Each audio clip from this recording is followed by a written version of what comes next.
Hello, America and the world. Welcome to another episode of Life After Lockup, a program that is designed to show the public another side of the criminal justice system and hopefully to give hope and help to those that are incarcerated that might be watching the program, and even those that have been incarcerated that might be out now feeling like that there is no hope. Hopefully this program will give you some type of hope to let you know that there is life after lockup. I also want to remind those that are listening about the other things that are happening in the community concerning Life community. Every first Monday of the month, we have the ex-offender support group that meets at the Christ Temple Annex building from 5 to 6 every first Monday. Every second and fourth Monday of the month, we have what we call Teen E's for teenagers from 13 to 19. They meet also at the same place at the Annex building, but except on June and July, we don't meet. We open up only during the school times. Also, we want to remind you of those that have any life-controlling issues. We want to remind you of the Lifesaver classes that meet every Tuesday at 11:30 and every Wednesday at 5:30 in the same building. We are so grateful today to have with us a special guest with a special story. We want to welcome to Life After Lockup, Sister Valerie Miller. How are you? Hi, I'm good. How are you? I'm doing marvelous. Are you nervous? No. Good. Not nervous at all. Good. I want to kind of get right into your story because you have a very unique story here, and I kind of want to focus on the abuse first, because the abuse, in my opinion, as well as yours, and it probably helped to cause you to do what was done in order to get you to prison. Would you agree? Yes. Okay. Yes. Now, actually, you went to prison for what was the charge? You Involuntary manslaughter. Okay, and that involved your child. Yes. Okay, and now I want to kind of go back a little bit because you were basically, I guess, verbal and physically abused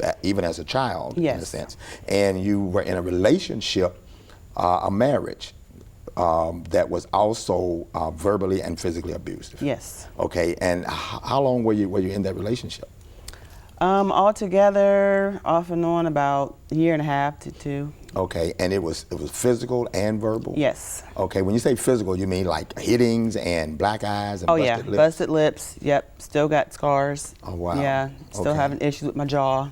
Oh, wow. Okay, yes. And as a result of that, and this is something I think that a lot of people don't pay attention to, especially the court system.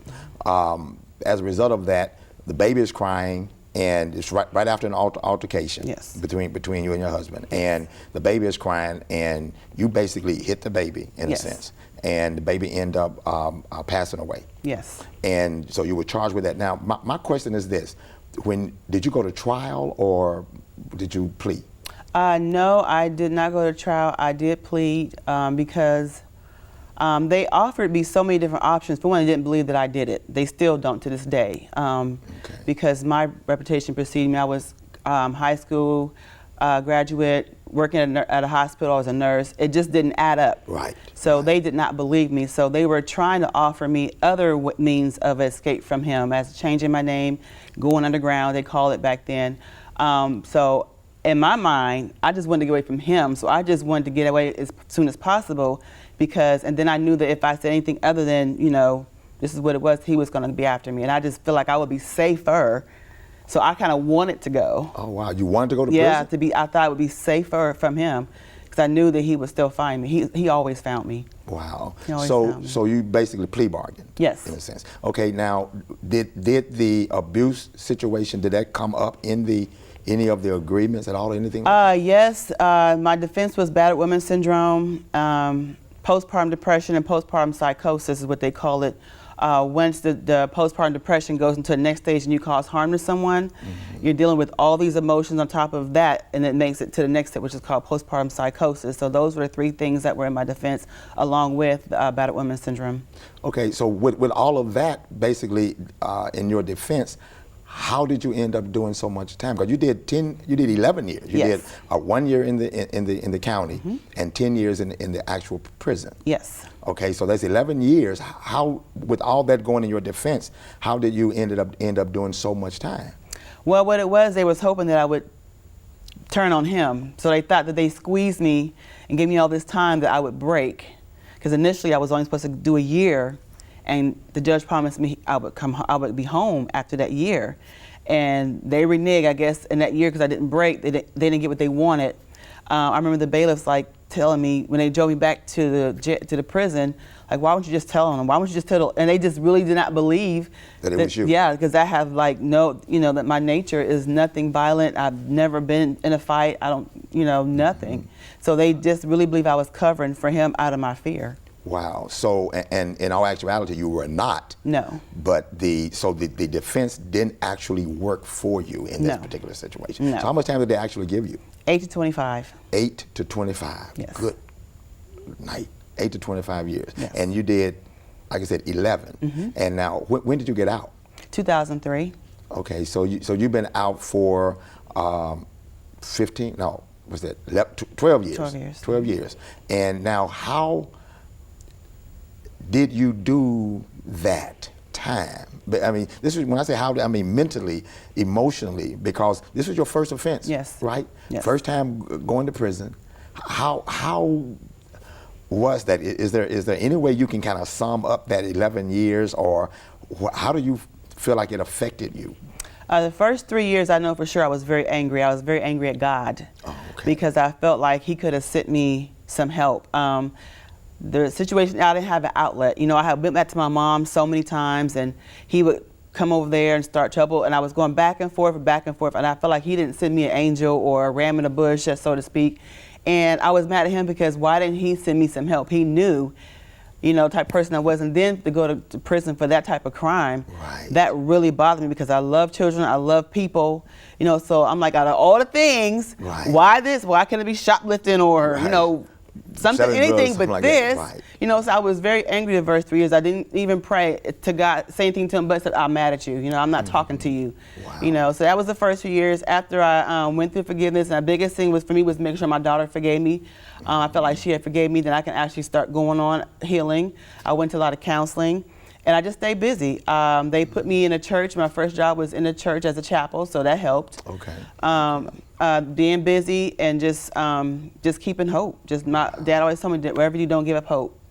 Now let me ask you this: during the abusive time, because I think this is very important. There's so many women that I come in contact with in the ministry, and especially in the jail ministry, that are actually locked up as a result of things that happened from being abused. Now, in your situation, was the abuse reported, or while you were going through the abuse, were you telling anybody? As a child or as an adult? Either. As a child, no. I wanted to. I used to keep account of things, I wanted to, but it was like I was the oldest of 8 kids, and I didn't want anything to fall on the other kids. I kind of like put myself aside for the sake of my siblings. In my marriage, yes, we had 50-foot orders. My parents had restriction orders against him from the church. My father's a pastor, and the house. So yeah, there were orders, and it was reported. Wow. So even with the reports, that wasn't enough to help you to not have to go to prison? No. See, he had a record, a history of abusing women, along with selling drugs, along with everything. So they wanted him so bad that it was kind of like they were willing to use me as like a sacrificial lamb in a sense. They wanted him so bad they were willing to just, okay, you did it, but let's just say he did it, or they wanted him that bad, and we'll change your name, we'll hide you, they wanted him bad. So even them knowing that he was abusive and things of that nature toward you, that did not, because they wanted him so bad, that they would basically just throw you to the wolves. Basically, yeah. Wow. And with all of that emotional stuff, okay, the abuse as a child, the abuse as an adult. How old were you when you went to prison? 19. That's what I'm saying. 19 years old. Wow. You barely legal. Right. Right. 19 years I didn't even have a old. license or anything. Just getting started. Wow. And you were there for 11. So you were 31. 31. When you got out of prison. 31. Wow. How? And you've been out 12 years. How do you feel like you are now, as far as mentally, emotionally, because you've managed to bounce back, to kind of get yourself together. You're married now. You got newborn, almost. Yeah, he's a month and a half. Month and a half old. So things are better for you. They're moving in the right direction. Right. Do you feel like that all of that has been dealt with? The abuse from a child and the abuse as a young adult, and the prison thing for those that long. How have you managed to be out and stay out, basically, is the question. I'll go backwards. The prison thing doesn't bother me as much because today I know that was a saving grace for me. Okay. And I know that when I first got in there, I was gonna, if they would let me out in that year or between the first 3 years, I would have went back to him. Oh. Out of fear, out of whatever, I knew that I would have gone back to him. He probably would have killed me because he tried several times. Oh, wow. So I look back and that was a saving grace. So I don't look at that as anything, you know, bad. Okay. But the abuse and stuff, I've come a long way. Thanks to God, I always stay in church. I always keep God in my life. I always keep God in the middle of it. And I'm still realizing today that there are still some things there that have not completely healed. Okay. That are causing me to make bad choices still. Okay. As a result of the abuse in my life. Okay, because this is important. It kind of, when you said it, it kind of struck something because so many women do this. Mm-hmm. You would have, even though you knew the situation was bad and dangerous for you, out of fear, you would have gone back. Yes. Kind of help me out with that, because when I say help me out, there are so many women I know that are going to be watching this program, that are sitting up in the county jail right now, that are going to be looking at this program, that are possibly in the same situation that you're in. Mm-hmm. Fear, you would think fear would drive you away or would make you just pack up and leave, but your fear would have driven you back to him. Yes. Because you were afraid to, what, did you feel like it was safer to be with him? Yes. Than safer to be away? That too, but everywhere that I would go hide, or I hid, my parents would hide me, he would always find me. So he sold a lot of drugs to the attorneys and stuff, so I didn't trust the system. I didn't trust anybody. No shelters. I felt like wherever he had him, like he had somebody in his corner that would squeal on me or tell or point me out. So I felt like it was safer, yes, for me and for other people, because he threatened my family. He pulled a gun on my mother. So yes, it was safer for everybody and myself to just go ahead and just, you know, this is my bed, I made it, I'm lying and just deal with it, because at least we're alive. You know, no one's dead, no one's gonna die if I stay here. Even though it was possible that he could have killed you? Even though he tried, yes. Wow. And see, this is something I think that some people that on the outside, maybe they never have really dealt with abuse or whatever, it's hard to see that. Mm-hmm. That because if it's that bad, why are you there? But fear causes you to do things that you wouldn't normally do under normal circumstances. Yeah, it's that fear that you can't even describe. I've never been that afraid in my life, like driving down the street driving, hitting on curbs, running over the street. I mean, you just definitely fear, like I can't even describe the fear. It's not just scared of worms or spiders, it's a fear that's like no other. Yeah, like you are definitely scared. Even in prison, I was scared. I was scared in prison. He came to visit me the first couple years. They found that he was abusing me. They saw the bruises on my body. And they stopped him from seeing me, and they said, why didn't you say anything? I'm like, because he would beat you up. I mean, he's beat up cops. He would beat everybody up, you know, so I would always put myself last to save everybody else, and I would never say anything. And he was like, well, what's we're here for? He's not going to do that to you out there and in here. That's not going to happen. So even when they stopped it, I still was scared. Wow. I would still feel him. I just felt like he was just going to come through that fence and just come get me. I was still scared. Behind 2 barbed wires, I was still scared. Wow. Yeah. Now that's amazing, because I know you're not the only one. Mm-hmm. And I know that that even now people that are watching this can relate to you. Women that are able to say, you know, that's me. I'm just that afraid. And prison is the getaway. But even in prison, you were afraid that he might even come there. Just shaking. I wanted to go run up under the police's desk so many nights. I could just feel him. I could just, like, he's coming. He's gonna just kill everybody. He's just gonna come through these wires, and just I still had deathly fear in prison. Wow. It did not go away. So how do you think you would have handled things differently had you not maybe come to prison? Do you think that you would have been still with him? Yes, I think I would have still been with him. Being abused. Yeah, or either dead. I would end up dead on drugs, or just in a bad situation, and unless God would have saw fit to send me an angel or a rescue person, because I had nowhere to go, and everybody was tired of taking me in and then bringing him, and I pretty much had nowhere to go. Do you think other people were afraid of him as well? Absolutely. And with reason. I mean, he used to hide down in my dad's church with a gun, to the point we had to lock the church doors, because he would come in the church and wait for me to go to the bathroom, and the kids come up screaming like, Daryl's downstairs with a gun, So yeah, it was good reason. Wow. Everyone was. And when you hear so many stories about husbands killing their wives and killing up everybody in the house and blowing away the children, yes, people do have reasons to be afraid. Now, I know there are women that are in the county jails that are going to be watching this. Yes. Do you think you would have done anything different? What do you think would have been the thing that you could have done? Maybe never met him in the first place, or were there any telltale signs while you were dating? Oh yeah, absolutely. Before you even started dating, that goes back to when the mindset you have when you grow up in an abusive situation. Being abused, it started off as just you're familiar with it, you get comfortable, you're okay with it, you've kind of like accepted it. So I met him, he was looking to beat up one of my cousin's boyfriends, so I met him in a violent situation, and I still went to him, didn't know at the time, but he had everything I didn't have. He sold drugs, he had cars, he had money. Okay. That's what attracted me. So when I saw the abuse, it was like, oh, okay, well, it's no different, than what I've already been. So it's no big deal. So I mean, Wow, you learn to accept it, and you get comfortable, and it's familiar. Wow, that is so interesting. So, now, if you had not been familiar with abuse, or if you had not had that as a child, do you think that you would have accepted it from him at first? Absolutely not.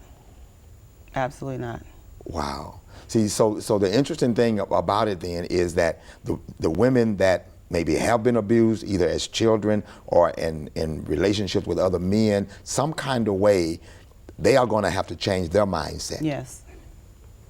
So with you understanding that and knowing that now, how can you feel like maybe help somebody else? Because I know there are women listening to this and that are trapped. Mm-hmm. Now, I know you felt like you were trapped. Right. Were you really trapped? Yes. Yes. There was absolutely no way out. No, not for me. No, he would have found me. It was no way.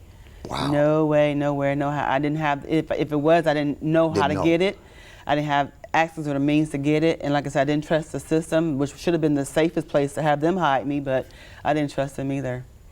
And when your self-esteem is that low and beat down, from, the other abuse, you're just already beat up. I mean, you just feel like your self-worth is just, like, I knew I had no self-esteem, none.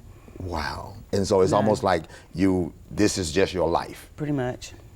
Yeah. Can you maybe speak to somebody? When I say speak to somebody, if a woman that's going through what you have gone through, they're going through it maybe right now, what would be the best advice for them? Because I'm sure if they feel like that they're trapped, that there's no hope for them, and some women I've dealt with, I've gone to visit some women in prisons in Tennessee that ended up killing their husbands or killing their man or whatever, and they end up going to prison. And do you think the system is helpful enough for abused women? I think they do their job, some of them, for the most part. It's just when, in my particular case, he just had connections to be able to have, find out things through attorneys or whatever. For the most part, I think they do. What I would advise someone is, being in an abusive relationship is so tricky, because if you're not done, you're not done. You will go back.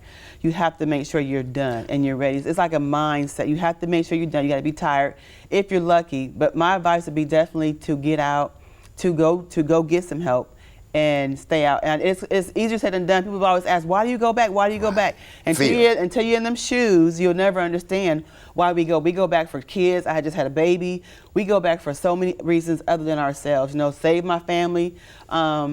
You got to put yourself first. You got to put yourself first and your safety in your life. And if you have kids, definitely your kids. and look at the big picture, not just the now. Look at the end result, where it could end up, where you could end up in prison, or you could end up dead. Right. You know, all of you could end up dead. You know, I don't take it for granted that he did not kill me, because I had so many bullet holes in my apartment. I mean, I don't take it for granted that I was saved, you know, because I'm no different. Anybody else has been killed by their boyfriends or their husband. Bullet holes in your apartment, what do you mean? Just some shooting at me. Oh, wow. Yeah. Oh, wow. And so you are way on the other side now. You've done 11 years. You've been out for 12 years. Your life is, you kind of sort of got your life back in a sense. You're moving toward that. Yes. And your advice to a young lady that's watching this, you got to get tired. Yes. You gotta, enough has got to be enough. Yes. You got to be sick and tired of being sick and tired. Yes. Other than that, they're gonna keep going back. Yep, you're gonna keep going back. What would make a woman not tired? Fear? Yeah, definitely fear. Definitely fear. Or if they want to stay for, you know, just for the sake of the kids, you know. We stay, like I said, we stay for so many reasons other than, you know, for ourselves, and then definitely no love, you know, just mostly fear. It definitely make them stay.